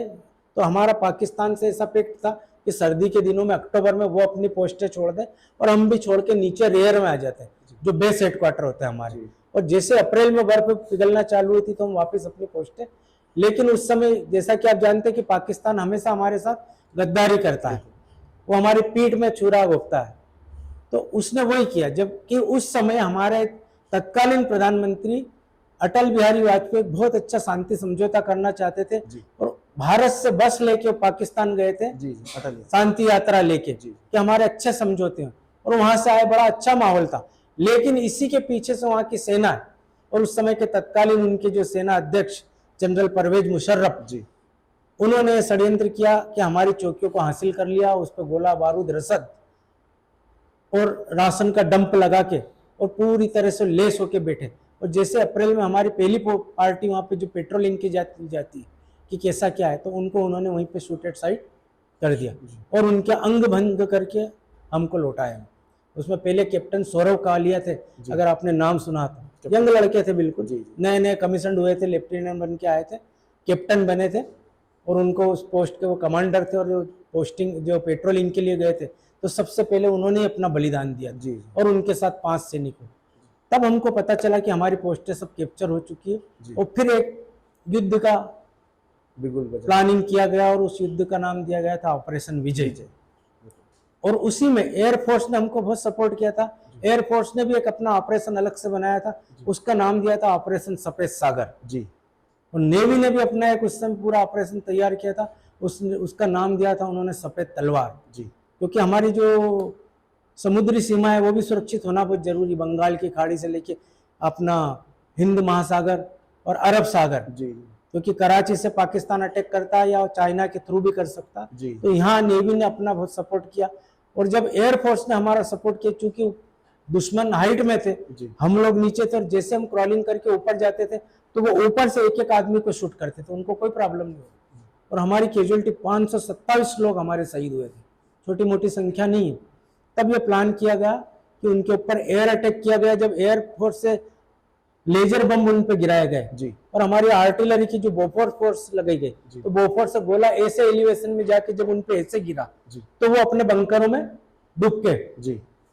तब हमारी इन्फेंट्रीज ने क्रॉलिंग करके ऊपर चढ़ के, और जो गुत्थम गत्था की जो लड़ाई होती है जिसको क्लोज बैटल कहा जाता है, बेनेट फाइटिंग जी, निकाल घोंप, वो उनसे लड़ी और उनके सर काट काट के उनको वहां पे नेस्तनाबूद किया और उनकी लाशों के ढेर लगा दिए। करीब हमने 4.5 पाकिस्तानी सैनिकों और उग्रवादियों को हमने वहां पे मार गिराया था, 4,500। लेकिन उसके पीछे 527 कुर्बानियां हमको भी देनी पड़ी थी, और करीब 1300 के करीब हमारे ऐसे सैनिक थे जिनके अंग भंग हुए जी। किसी का हाथ कट गया था, किसी का, वो दृश्य आप कल्पना नहीं कर सकते, इमेजिन नहीं कर सकते कि वो क्या रहा होगा। तो भारतीय सेना अपने आप में एक बहुत पराक्रमी सेना है, और आप अपने हीरो ऐसे योद्धाओं को बनाए जीवन में और उसको लक्ष्य लेके आगे चलें। चाहे आप IAS IPS बने, लेकिन एक ईमानदार छवि के जो भी लोग हैं उनसे प्रेरित हो, और जैसा मैंने विजुअलाइज करने का बोला, और जैसा मैंने बोला अपना अवचेतन मन को अफर्मेशन देने का, निर्देश देने का, वो आप प्रक्रिया चालू करें, योग करें, मेडिटेशन करें, अपने आप को स्वस्थ रखें, और नित्य आप एक्सरसाइज जरूर करें अपने आप को फिट रखने के लिए। तो आप अपने लक्ष्य को, क्योंकि जब अपना जो बोलते हैं ना कि एक स्वस्थ शरीर में स्वस्थ दिमाग रहता है जी। अब शरीर स्वस्थ नहीं, बीमार है, दुनिया भर की दवाई खा रहे, कर रहे, परेशान है, आदमी को चिंता ही लगी रहती, तो उसके कहाँ से वो सोचे। तो अपना शरीर अपना सबसे बड़ा साथी, पहली चीज। दुनिया में सब हमारे रिश्ते हैं, लेकिन हमारा सबसे नेक रिश्ता, सबसे नियरेस्ट रिश्ता हमारे शरीर से। इसलिए हमारे शरीर का हम बहुत ज्यादा ध्यान रखें, इसको अच्छे से सजाएं, संवारें, एक्सरसाइज करें। ये नहीं कि कोई सजाए संवारने का मतलब ये नहीं कि अच्छी फैशनेबल रहे, बड़ी बड़ी दाढ़ियां रखे, बड़े बड़े बाल रखे, उल्टे सीधे कपड़े पहने, सजाए, इसको अच्छा सौष्ठव शरीर शक्तिशाली बनाए। जी और योग मेडिटेशन आज तो भारत से दुनिया सीख रही है। योग से हम सब कुछ कर सकते हैं, हमारे अंदर की जो शक्तियों को हम जागृत कर सकते हैं और हमारे लक्ष्य को हम हासिल कर सकते हैं। ये योग में भी पावर है। जी। तो मेरा आप सभी बच्चों से यह आग्रह है कि ये चीजें जीवन में अपना, जी आप कभी भी पीछे नहीं रहेंगे, आपको कभी तकलीफ नहीं आएगी। ये मेरा आपसे वादा है। बहुत बढ़िया। एक दिन ऐसे गार्डन में घूम रहे थे, है ना, टहल रहे थे, सर से मिलना हो गया। एक्चुअली क्या, सर और हम लोग आसपास ही रहते हैं, इसलिए हमारा अक्सर मिलना जुलना रहता है। तो सर से मैं चर्चा कर रहा था, सर ने बताया कि जब मैं नौकरी पे गया 1987 में, हाँ, और नौकरी पे जाने के बाद सैलरी आई पहली, वो सारी व्यवस्था जो घर की है, जैसे सर ने बताया कि फाइनेंशियल कंडीशन ठीक नहीं थी। तो आपको बता दें कि सर ने फिर एक सम्मेलन में शादी की, राइट सर? राइट, बिल्कुल, है ना, सम्मेलन में, जब जहां बहुत सारी शादियां होती है ना सम्मेलन में, वहां सर ने शादी की। मैं कह रहा हूं कि वर्तमान के लोग सर, चाहे कांस्टेबल में लग जाए या छोटी मोटी नौकरी में भी लग जाए, तो वो व्यक्ति पता है 15-20 लाख की शादी मतलब कहीं खर्चा वर्चा करके, कर्जा करके और कर लेता है। तो सर मतलब ये लोग जिस तरीका माहौल तैयार कर रहे हैं, तो आप नौजवानों को इसके बारे में क्या मैसेज देना चाहिए? बिल्कुल, मैं इसमें भी जरूर आपको बताना चाहूंगा। मैं एक चीज और बताऊंगा कि जब हम एनसीसी में थे तो हमसे बॉन्ड भरवाए गए थे जी कि मैं जीवन में कभी दहेज नहीं लूंगा जी और न दहेज दूंगा। जी जी देना भी नहीं है, जो दहेज मांगे उससे शादी नहीं करना। जी। ये बहादुर लड़कियों के लिए मैसेज है जी। और आप लोगों के लिए मैसेज है कि दहेज कभी नहीं ले अपने जीवन जी। में। अपने आप को ऐसा बनाए जी कि किसी प्रकार की हमको जरूरत नहीं रहे। पहली बात तो सबसे बड़ी बात यह है कि एक माता पिता अपनी लड़की को हमको दे रहे हैं। जी हम तो वैसे ही भिखारी हैं, वो दे रहे हैं और हम ले रहे हैं, जी। तो हम तो उनके ऊपर किसी प्रकार का आपका वो दबाव बना ही नहीं सकते। जी। इस चीज को हमको जीवन में समझना है। जी और पहली चीज है कि पैसा बड़ी मुश्किल से कमाया जाता है। मैं बता रहा हूं आपको कि मैं जब 86 में सर गया था, मैं आर्मी में, मैं 86 में, तो 750 रुपए हमारी सैलरी थी, 750 रुपए। 6 महीने ट्रेनिंग की थी। ट्रेनिंग इतनी हार्ड होती थी कि शरीर से खून निकलता रहता था, जी सूख के कांटा हो गए थे और ऐसा लगता था कि जो शरीर से, हड्डियों से मांस अलग हो चुका है। जी सोने को तरस जाते थे। रात को 2:30 बजे हम लोग उठे, हमारी दिनचर्या चालू रात को 2:30 बजे हो जाती थी। 2:30 बजे उठे, अपने नित्य कर्म से निपटे, 3:30 बजे जहां हम रहते थे वहां से करीब 3 किलोमीटर हमारा शस्त्रागार होता था। जी हमारा हम 30 लोगों के एक प्लाटून होते थे। उन 30 में से एक को चैंपियन, और प्लाटून कमांडर को चैंपियन बोला जाता है ट्रेनिंग के दौरान। तो एक चैंपियन होता था, तो उस प्लाटून का चैंपियन मैं ही था। तो उस चैंपियन की ये जिम्मेदारी होती थी कि हर जगह अपने पूरे प्लाटून को समय से ले जाना। अगर नहीं ले गए तो सबसे पहले उसको पनिशमेंट मिलेगा, बाकी को तो मिलना ही है। तो दौड़ाते, मतलब 3 किलोमीटर दौड़ के जाना, वहां लाइन लगना, ऐसे वहां 50 प्लाटून आते। तो आप आज आपकी ड्रिल आज कार की है, SLR की है, LMG की है, HMG की है, ग्रेनेड्स की, वो उतने आपको सारे वेपन्स ड्रा करना, लाइन लग के अपना अपना वेपन्स ड्रा करना, उनको चेक करना कि उनकी स्प्रिंग तो टूटी नहीं, स्क्रू तो नहीं, ये वो सारी चीजें चेक करके 4 बजे तक सारे वेपन ड्रा अपने करके रेडी पोजीशन में रहना। फिर वहां से जो पूरे सेंटर की परेड जो फालन होती है, इकट्ठे होते हैं, वहां से जो कूच करते वहां दौड़ के जाना 3 किलोमीटर। मतलब सुबह से रनिंग स्टार्ट, 3 किलोमीटर कम नहीं होता दौड़ना, वहां जाना। और वो पूरे सेंटर के सारे प्लाटून अलग अलग जिनके पीरियड्स होते हैं, किसी का फर्स्ट पीरियड PT का है, किसी का ड्रिल का, किसी का WE का, किसी का एजुकेशन का है, ये सारी चीजें। तो अपने हिसाब से वहाँ फिर जैसे आप वहां से कुछ हुए कि आपका पहला पीरियड PT का, तो PT का ग्राउंड भी वहां से कम 2 से 2.5 किलोमीटर है। तो आपको पता है कि मेरा PT का पहला पीरियड है, तो आप PT ड्रेस में ही फालन होंगे फर्स्ट पीरियड के। वहां दौड़ के जाएंगे 40 मिनट का। जैसे आपका पीरियड खत्म हुआ, पता चला कि आपका नेक्स्ट पीरियड जो ड्रिल का है, तो 5 मिनट में आपको यूनिफॉर्म चेंज करना, PT से आपको ड्रिल की यूनिफॉर्म में आना और दौड़ते हुए वहां जाना। तो उस ग्राउंड में जाएंगे तो वहां जो उस्ताद है, अगर 1 सेकंड, वो सेकंड वाली क्लॉक लेके खड़े, 1 सेकंड भी लेट है तो सबको रनिंग करवाएंगे। तो वो सामने 100 मीटर पे पेड़ दिख रहा है, उसका राइट से जाएंगे, लेफ्ट से आएंगे, और पहले 5 आदमी मुझे चाहिए। तो जो पहले 5 आते कि यार मैं बच जाऊंगा, तो जान लगा के दौड़ते हैं। तो जो दौड़ते हैं और आते हैं तो उनको बोलते हैं तुम ऊपर जंप चालू करो, बाकी वापस जाओ। तो पहले आने में भी उसको पनिशमेंट। तो सेना की ऐसी ट्रेनिंग है, 2:30 बजे उठना और ये रात को 10 बजे तक चलता रहता क्रम। 2 बजे सारी ट्रेनिंग खत्म हो जाती है। 2 बजे आप मेस में जाएंगे, खाना खाएंगे, खाना खाने के बाद फिर सराउंडिंग एरिया है, वहाँ कई तरह के जो गार्डन्स होते हैं, ट्रीज वगैरह होते हैं, उनकी देखभाल करना। 4 बजे से गेम पीरियड होता, जिस गेम की आपको शौक है, वॉलीबॉल, बैडमिंटन, जिम्नास्टिक या जिम, तो उसमें आपको 6 बजे तक जाना। 6 बजे फिर आपकी रोल कॉल होती, उसमें आपको लेक्चर नेक्स्ट दिन के दिए जाएंगे। 6 से 8 बजे आपको डिनर करना है, 1 घंटे लाइब्रेरी में जाना है, न्यूज भी सुनना है कि देश में क्या हो रहा है। 10 बजे आपकी लाइट ऑफ होना, लाइट जला के आप पहली बात तो आप इस कंडीशन में रहेंगे ही नहीं आप, क्योंकि आप जहां बैठेंगे वहीं नींद आना चालू हो जाती। 5 मिनट का ब्रेक मिला तो आपकी पलकें खोलना मुश्किल हो जाती है आंखें। अगर ऐसे एजुकेशन की क्लास भी होती है उसमें, तो जब एजुकेशन की क्लास में रिलैक्स मिलता है और इधर इंस्ट्रक्टर जब बोर्ड पर समझाता तो वो स्टूडेंटों को देखना भारी हो जाता कि वो कैसे में देखो, इतनी नींद उसको सवार है। तो इतनी रफ एंड टफ ट्रेनिंग होती है कि आदमी को वहां ये बोला जाता है कि आप लोग सेना में सिलेक्ट हुए तो आप लोग वैसे ही सोना थे क्योंकि आप सेना में सिलेक्ट हुए, लेकिन अब आपको तपा तपा के हम कुंदन बनाएंगे जी। और जितना खून आज आप यहाँ ट्रेनिंग के दौरान बहाएंगे उतना ही खून आप दुश्मन का बहाएंगे, आपका खून वहां बहाने की जरूरत नहीं। और एक सबसे बड़ा मंत्र ये दिया जाता है, आप देखते होंगे कि सेना के जवान या सेना के लोग दुश्मनों के एरिया में घुस जाते हैं और फायरिंग करते हैं या उनसे लोहा लेते हैं और बिल्कुल भी अपने मरने की परवाह नहीं करते कि मैं घायल हो जाऊंगा या मैं शहीद हो जाऊंगा। ये वो उसके पीछे भी एक गुरु मंत्र बहुत बड़ा दिया जाता है। वो ये बताया जाता है कि अगर आपके नाम की गोली बनी हुई है तो आपको कोई बचा नहीं सकता है, और अगर आपके नाम की गोली नहीं बनी है तो दुनिया की कोई ताकत आपको मार नहीं सकती। बिल्कुल, बहुत बढ़िया। इसलिए निश्चय कर अपनी जीत करें, ये मंत्र हमको दिया जाता है। तो ये अपने को करना, आपका कर्म आप करते जाओ, जो होना होगा उसमें कोई आपको रोक नहीं सकता। दूसरा सर ने बताया था कि जैसे हम आजकल बहुत फिजूल खर्ची करते हैं, आज आप इतनी मेहनत कर रहे हैं, यहाँ ट्रेनिंग ले रहे हैं, कोचिंग कर रहे हैं, कल से आप अधिकारी बनेंगे, वहां पे भी आपको काफी ट्रेनिंग्स वगैरह करनी पड़ेगी। इतनी मेहनत करने, अपने माता पिता भी काफी पैसा आज हम पे खर्च कर रहे हैं। पहले तो इतनी सिचुएशन होती नहीं थी कि माता पिता कुछ खर्च करें। पहले के बच्चे ऐसे होते थे अपने हिसाब से वो चयन कर लेते थे और छोटी छोटी चीज में सब कुछ वो अपना हासिल कर लेते थे। लेकिन आज कंपटीशन भी बहुत ज़्यादा, अवेयरनेस भी बहुत ज़्यादा, आपको अपना जो स्थान हासिल करने के लिए बहुत ज़्यादा संघर्ष भी करना है। तो जब आप उस अपने लक्ष्य को हासिल करेंगे और जब आप कमाना चालू करेंगे तो इस चीज़ का निश्चित ध्यान रखें कि फिजूल खर्च बिल्कुल नहीं करें, क्योंकि बहुत मेहनत की कमाई से पैसा कमाया जाता।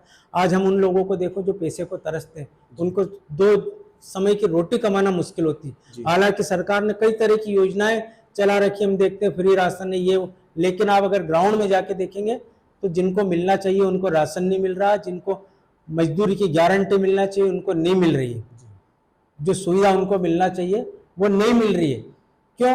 कि इसमें भ्रष्ट अधिकारी है, भ्रष्ट कर्मचारी है, भ्रष्ट नेता है, भ्रष्ट जिम्मेदार लोग हैं, भ्रष्ट पार्षद है, भ्रष्ट गांव जो बोलते सचिव तक, सरपंच सचिव, ये लोग भ्रष्ट है। लेकिन कल से आप लोग अधिकारी बने तो ये आपका दायित्व होगा कि शासन ने जो योजना है लोक कल्याण के लिए चली है उसका उनको पूरा पूरा फायदा मिले, ये हमारा दायित्व होना चाहिए। और जीवन में आप आगे बढ़ें, खूब उन्नति करें और फिजूल खर्च नहीं करें। शादी के लिए मैं खुद, मेरे सर ने बताया, मैंने सर से शेयर किया था, मैंने बताया कि 18 साल की उम्र में आर्मी में चला गया था। 4-5 साल मैंने नौकरी की, बड़ी मुश्किल से मैं 12,000 रुपये इकट्ठे कर पाया था। तो 750 रुपये तो मिलते थे, उसमें से 500 रुपये मेरे पिताजी को भी मैं खर्च के लिए मनी ऑर्डर करता था। घर में कोई कमाई का साधन नहीं था, फिर भी वो 250 रुपये बढ़ाते हुए, और जब मेरी परमानेंट पोस्टिंग हुई तो मुझे 1100 रुपये मिले। तो मैंने इकट्ठे करते करते 12,000 रुपये इकट्ठे किए। अब घर पे जोर की शादी करना, मैंने 4-5 साल तो टाला, बोले अभी नहीं करना, शादी करके करूंगा क्या, मेरा परमानेंट घर नहीं है, या किराए के मकान, मम्मी है नहीं, बहनें अपने घर, कल से किसी लड़की से मेरी शादी हुई और मैं उसको साथ में नहीं ले जा पाया तो उसका लुक आफ्टर कौन करेगा? वो भी तो मेरा ही दायित्व है ना, क्योंकि मैं उससे शादी कर रहा हूँ, उसके प्रति भी मेरी वही निष्ठा होनी चाहिए। मेरे पिताजी का भरण पोषण कौन करेगा? वो भी तो मुझे ही करना है। लेकिन नहीं माने, करना जरूरी भी था। तो जब बातचीत चली कि शादी करना कैसे करना, तो गरीब घर से थे, कोई पैसा लगाने, मैंने बोला मैं 12,000 रुपये इकट्ठी तनख्वाह लाया और बैंक में मैंने वहीं से ट्रांसफर किया है, मैं खर्चा कर नहीं सकता हूँ, कैसे किया जाए? तो फिर उस समय सामूहिक विवाह आज भी चलते हैं, तो मैंने ये निश्चय किया कि मैं सामूहिक विवाह में शादी करूंगा। 1500 रुपये फीस होती थी उसमें सामूहिक विवाह में, दोनों पक्ष के, वर और वधु के। अच्छा, जिस परिवार में मेरी शादी हुई वो भी बहुत गरीब परिवार से थे, केवल एक ही साड़ी में मेरी पत्नी आई थी। तो उनके भी 1500 रुपये मैंने कहा मैं भरूंगा जी और भगवान की कृपा से बहुत अच्छी शादी हुई। दिखावा कुछ नहीं हुआ, फालतू खर्चा कुछ नहीं हुआ, लेकिन वैदिक रीति से जी गायत्री मंदिर के जो पुजारियों ने वैदिक श्लोक के साथ और वैदिक जो अपना हवन यज्ञ करा के और बहुत अच्छी शादी करी और महत्व बताया शादी का भी। जी आजकल बच्चों को पता ही नहीं चलता, हम देखते रात को फेरे होते 3 बजे 4 बजे, तो दूल्हा दुल्हन ही नींद से बेचारे थके रहते क्योंकि कल लेडीज संगीत किया, दुनिया भर के ब्यूटी पार्लर पे जाके अपने मेकअप सेकअप की दुनिया, उनको पता ही नहीं कि शादी क्या है। शादी में जो 7 वचन, जी फेरे के साथ साथ वचन जिम्मेदारी दोनों को बताई, खाली पत्नी की नहीं रहती, पति की भी रहती और उन दोनों के घर वालों की। वो क्या होता, वो सारी चीजें जो पंडित जी आपको बताएंगे तभी तो हम जीवन को आगे यापन करेंगे।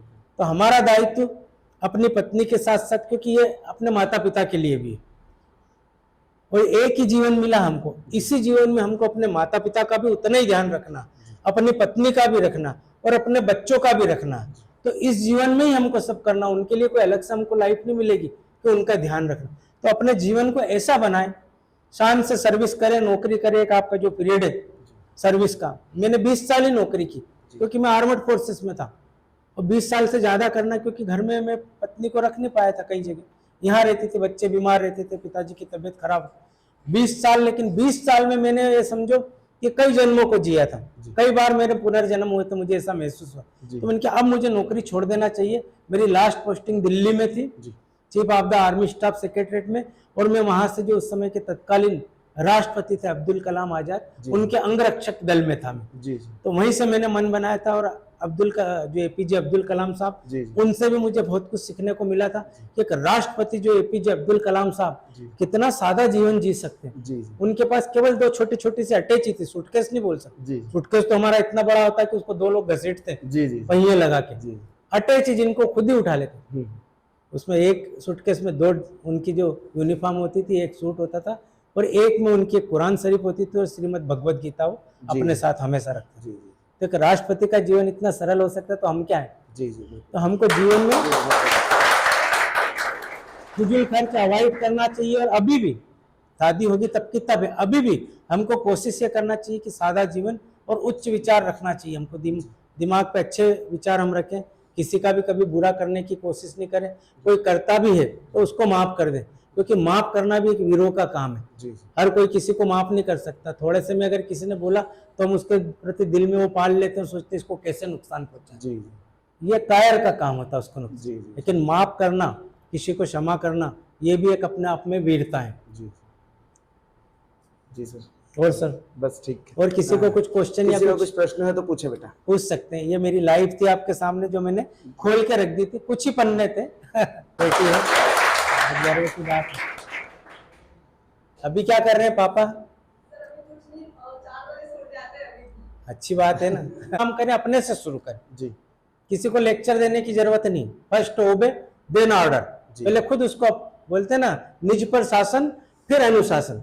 हम पहले खुद करें, हम दूसरे को ये करना उसको करना। घर में छोटे बच्चे, खुद हम क्या कर रहे हैं ये तो देखो। हम मोबाइल लेके बैठे हुए, बिल्कुल कोई आसपास आ रहा था हम उसको टोक रहे हैं। बच्चे आते हैं, मम्मी पापा कुछ बोलेंगे तो उनसे गुस्सा होता है, ऐसा नहीं करना। ये जीवन में खूब मौका मिलेगा। मेरे पास इतना समय है, मैं 20 साल फौज में भी रह के आया हूँ, 20 साल पहले भी मैंने खूब अच्छा सा मेरा जीवन जिया और आगे भी जीऊंगा। मुझे अब कोई रोकने टोकने वाला नहीं। तो एक निश्चित पीरियड है, वो अपना पीरियड पूरा करें, सारी चीजें दुनिया की हासिल होगी। ऐसी कोई चीज नहीं कि जिसको हम हासिल नहीं कर सकते। और मैंने मंत्र बताया है आप लोगों को, उसका जरूर ध्यान रखें। जो अपने सबकॉन्शियस माइंड है उसको आप जागृत करें। 21 दिन तक अगर आपने सोचा और आज से सोचना चालू कर दे और 21 दिन तक सोते समय आप बिल्कुल अफर्मेशन दे अपने सबकॉन्शियस माइंड को, अब 22वें दिन से देखो मेरी गारंटी रिजल्ट आना चालू हो जाएगा। और भी कुछ और किसी का? हाँ इसी में था। और 9 से ही मैं यहाँ 26 जनवरी की जो परेड होती थी, इसमें 9 से लेके फाइनल ईयर तक यहाँ पे दशहरा मैदान की जो परेड है उसको मैंने कमांड किया है। मैं आपको फोटो दिखाऊंगा मोबाइल में। कमांडिंग मैं ही करता था उसमें और बढ़ चढ़ के हिस्सा लेता था। मैं गरीब घर का था, लेकिन मेरे पिताजी से जिद करके मैंने खाकी ड्रेस सिलवाई थी। उस समय खाकी ड्रेस सिलाना भी बड़ा वो होता था, क्योंकि जो इश्यू होती थी बड़ी छोटी होती थी, ठीक से पहनने में नहीं आती थी। लेकिन जो मेडल्स उस समय हमको मिलते थे वो मेडल्स भी बड़े शान से अपने छाती पे मैं लगा के रखता था जी। और अपनी केप वगैरह टर्न आउट, और जब सलामी करते हुए जाते और जब ड्रिल में वहां अनाउंस होता कि 2 MPRT में 2 MPRT बैटरी में था जी सीनियर अंडर ऑफिसर के सोनी, जी इनका दस्ता फर्स्ट आया। पुलिस वालों को भी, पुलिस भी हमसे पीछे होती जी। थी, और इतनी बड़ी शील्ड जब मिलती थी वहां, जो उस समय जो अतिथि आते थे, कलेक्टर, कमिश्नर और SP से पूरा मिलने का मौका मिलता था, और कोई मंत्री आते थे, केंद्रीय मंत्री या राज्य के, उससे उनसे परिचय करने का, और जब वो इतनी बड़ी शील्ड लेके मैं घर आता तो पूरा मोहल्ला देखता था जी। कि बच्चा देखो घर वो में एक अलग ही अनुभव होता है कि दिन भर अपने घर में सेवा करता, जी। झाड़ू पोछे करना, खाना बनाना। खाना नहीं बनाना तो उज्जैन के ऐसे कोई भी ढाबे नहीं थे जहाँ हम खाना नहीं खाते थे। जी। कई बार पिताजी बोलते ठीक है मत बनाओ खाना, आज अपन ढाबे में ही खा लेते। जी। उस समय 2 रुपए में हाफ थाली मिलती थी, जी। 4 रोटी और चावल। भूख तो इतनी लगती थी, लेकिन वो अगला रोटी ज्यादा देता ही नहीं था जी।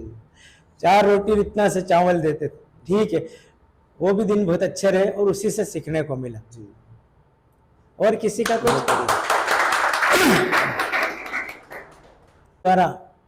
आज मुझे आप जैसे बहादुर बच्चों से रूबरू होने का जो अवसर दिया, उसके लिए मैं विक्रम सर का बहुत ही जी सर, आभारी हूँ।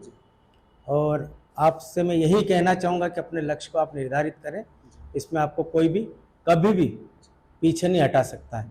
और अगर आपको कोई लक्ष्य में थोड़ी सी प्रॉब्लम भी आ रही तो ये मान के चलें कि आप उससे बड़ा लक्ष्य हासिल करने जा रहे हैं। तो मैं एक लास्ट में 2 लाइन यही कहना चाहूँगा कि कृतज्ञ है राष्ट्र उन अमर बलिदानियों का, भगत सिंह आजाद, राजगुरु, सुखदेव, सुभाष चंद्र बोस और हमारे सेना के कई वीर जवान जो निरंतर अपना सर्वोच्च बलिदान देते जा रहे हैं। तो कृतज्ञ है राष्ट्र उन अमर बलिदानियों का जिनकी त्याग, तपस्या, शौर्य और बलिदान संबल रहेंगे आने वाली सैकड़ों पीढ़ियों की, जिनकी वीर गाथाएं हमें सदैव सिखलाती रहेगी देश के लिए जीना, देश के लिए मरना। जय हिंद। कारगिल योद्धा सूबेदार कमल किशोर सोनी जी ने आज हमारे इस कर्तव्य IAS अकादमी के कार्यक्रम में आकर न केवल कर्तव्य IAS को गौरवान्वित किया है, वरन संपूर्ण भारत के जो आर्मड फोर्स हैं उनका एक नेतृत्व करते हुए ये बताया है कि भारतीय आर्मी की सोच क्या है, भारतीय आर्मी कैसे काम करती है और भारतीय आर्मी आखिर है क्या। अगर हम एक शब्द में ये कहना चाहें तो वीरता का दूसरा नाम ही भारतीय आर्मी है। अगर हम जहां वीरता की बात होगी वहां वीर योद्धाओं की बात होगी, और जब भी वीर योद्धाओं की बात होगी वहां भारतीय आर्मी की बात होगी ही होगी।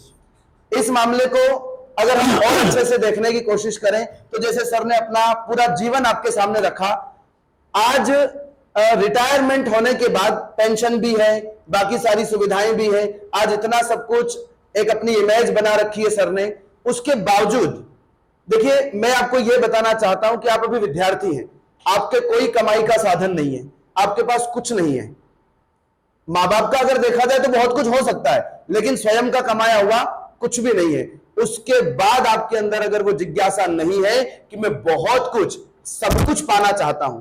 आज मैं सर को देखता हूं कि सर सुबह जल्दी वही 4 बजे उठना, सारे मतलब इस उम्र में तो कहता हूं आदमी नौकरी, अगर किसी के पास 2-5 लाख रुपए आ जाए ना तो वो सुबह 9 बजे उठेगा, है ना, और 9 बजे उठ के वो मतलब बिना नहाए पिए नाश्ता वास्ता सारा हो जाएगा।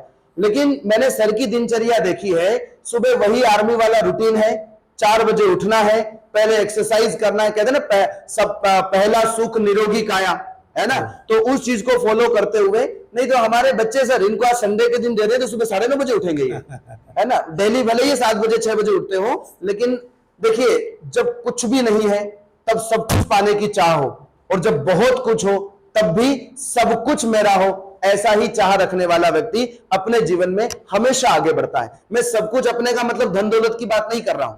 जैसे सर, अभी सर की एज के हिसाब से मैं मतलब ये नहीं पूछूंगा कि सर की एज कितनी है, लेकिन सर की उम्र के बहुत सारे ऐसे लोग हैं जो अभी खटिया पकड़ चुके हैं, जिनको रोज डायबिटीज, पता नहीं कौन कौन सी बीमारियों की जांचें होती रहती हैं, लेकिन सर सुबह से अपना रूटीन तैयार करते हैं इस उम्र में। और अपने में सर का पोता है बहुत छोटा सा, जिनको घुमाने के लिए लाते हैं सर, मैं देखता हूं अभी से उसको अनुशासन सीखना शुरू हो चुका है, ट्रेनिंग उसकी आर्मी की शुरू हो गई है।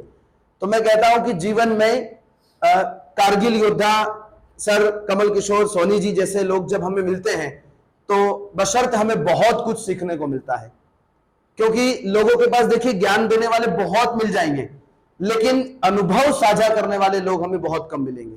जैसे मैं कह दूं कि फलाना ये हो जाएगा वैसा हो जाएगा, लेकिन जब मैं सर से चर्चा करता हूं तो मेरा अनुभव बहुत बोना दिखता है। सीआरपीएफ की जो सर्विस का अनुभव है वो बहुत बोना दिखता है। मुझे लगता है मैंने 3 साल में बहुत कुछ नहीं कर दिया, जो 20 साल में सर ने बहुत कुछ अचीव किया है। चाहे वो संसद अटैक का मामला हो, चाहे वो ऑपरेशन पराक्रम का मामला हो, चाहे वो ऑपरेशन विजय, ऑपरेशन रक्षक। सर ने ऑपरेशन रक्षक के बारे में नहीं बताया, लेकिन सर प्लीज 2 मिनट और ऑपरेशन रक्षक के बारे में बताइए प्लीज। ऑपरेशन रक्षक मतलब जम्मू कश्मीर में कंटिन्यू ऑपरेशन रक्षक चल रहा है। जम्मू कश्मीर में अगर आपकी पोस्टिंग आ गई तो ऑपरेशन रक्षक के अंदर आप आ चुके, वो काउंटर इंसर्जेंसी एरिया है और उसको वार लाइक सिचुएशन वहाँ बनी रहती है हमेशा। और वहाँ के जो बेनिफिट्स मिलते हैं वो एक आप नॉर्मल जो स्टेशन में नौकरी कर रहे हैं उससे कई गुना ज्यादा होता है। हाई एल्टीट्यूड अलाउंस वहाँ पे मिलता है, आपको फील्ड अलाउंस मिलता है, जल्दी से इसको साफ दूसरा आपको वहाँ पे ट्रांसपोर्टेशन अलाउंस ज्यादा मिलता है। और अगर वहाँ पे किसी भी प्रकार की कोई कैजुअलिटी होती है तो एक जो पीस स्टेशन में हम शांत क्षेत्र में उससे कई गुना ज्यादा बेनिफिट हमको ऑपरेशन रक्षक के दौरान मिलता है। तो जम्मू कश्मीर में कंटिन्यू ऑपरेशन रक्षक चल रहा है। जी, जम्मू कश्मीर ऑलरेडी ऑपरेशन रक्षक के अंतर्गत ही आता है। हमेशा वहां पोस्टिंग आ गई तो आप ऑपरेशन रक्षक के हकदार हो गए। सारी फैसिलिटी आपको उसी हिसाब से मिलेगी और आपका जीवन उसी प्रकार रहेगा कि जैसे युद्ध ही चल रहा है, युद्ध क्षेत्र ही है। फील्ड पोस्टिंग बोलते, फील्ड पोस्टिंग मतलब युद्ध क्षेत्र पोस्टिंग जी। और उसके ऊपर गए तो उसको बोलते हैं हाई एल्टीट्यूड जी, उच्च तुंगता, जहाँ पे आप ग्लेशियर में बर्फीले एरिया में जहां आप नौकरी करते हैं तो वो हाई एल्टीट्यूड उससे आगे का, वहां भी ऑपरेशन रक्षक ही लागू होता है जी। बहुत बहुत धन्यवाद सर। आज सर ने जो अपना अमूल्य समय हमें दिया है उसके लिए कर्तव्य आईएएस अकादमी परिवार हमेशा आपका आभारी रहेगा, क्योंकि बहुत सारी चीजें सर आपने साझा की है। और मैं सारे विद्यार्थियों की तरफ से और भारत के हर एक नागरिक की तरफ से ये विश्वास दिलाता हूं कि भारतीय आर्मी के लिए जो हमारे दिलों में इज्जत है, जो हमारे दिलों में एक सम्मान है, वो हमेशा सदियों तक बना रहेगा। जब तक सूरज चांद रहेगा तब तक आर्मी के बारे में जो हमारे लिए हमारे अंदर सम्मान है वो हमेशा बना रहेगा। ये हमें पूरे भारतीय हर एक नागरिक की तरफ से आपको विश्वास दिलाता हूँ। बहुत बढ़िया, बहुत बहुत धन्यवाद सर। छोटा सा जो है भेंट है सर, क्या बात जी जी जी नेताजी जी जी सर, बहुत बहुत धन्यवाद सर, आप पधारे। बहुत शानदार, ये मेरे हीरो रहे हैं जी। जब मैं पढ़ता था तो इनकी जीवनियां पढ़ता था मैं। नेताजी सुभाष चंद्र बोस अकेले व्यक्ति ने आजाद हिंद फौज को खड़ी की थी जी जी, और दूसरी कंट्री में जाके देश को आजाद कराने के लिए और देश को आजाद करा लिया था जी।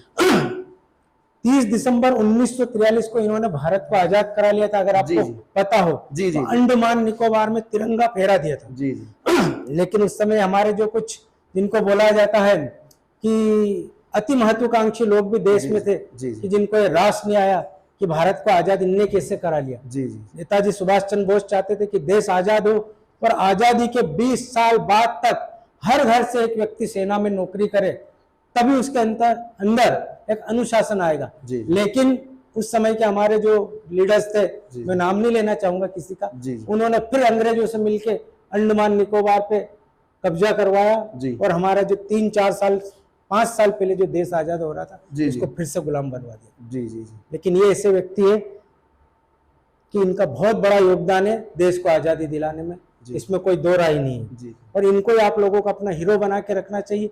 इनकी जीवनी को बार बार पढ़ना चाहिए, ये नहीं कि एक बार पढ़ लिया। मैं सब जानता हूँ नेताजी सुभाष चंद्र, चंद्रशेखर आजाद, महारानी लक्ष्मीबाई, तात्या टोपे, इनकी पहले बुक्स आती थी, अभी भी आती होगी जीवन परिचय इनके। पहले तो और कोई साधन नहीं थे, लाइब्रेरी से हम 10 पैसे लगते थे 24 घंटे के लिए चार्ज लगता था, 24 घंटे बाद जमा कर दो। तो यही किताबें उस समय माहौल ऐसा था, पढ़ने को मिलती थी। चलिए बहुत बहुत धन्यवाद सर, आपने जो बहुत ही